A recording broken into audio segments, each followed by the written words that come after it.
Ang meal natin for today ay tinolang manok at cauliflower. Itong cauliflower ang gagawin natin parang rice. Bago natin kainin to, check na muna natin ang baseline ng ating blood sugar.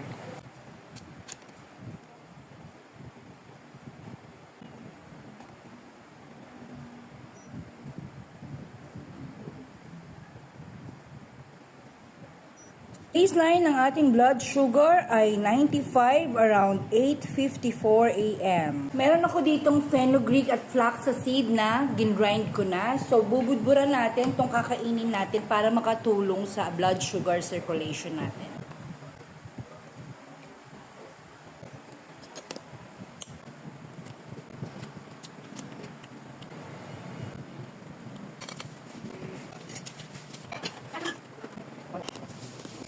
Kalipas na ang isang oras, matapos natin kainin yung meal natin kanina. So, i-check na natin ang ating blood sugar kung meron ba tong spike sa ating blood sugar.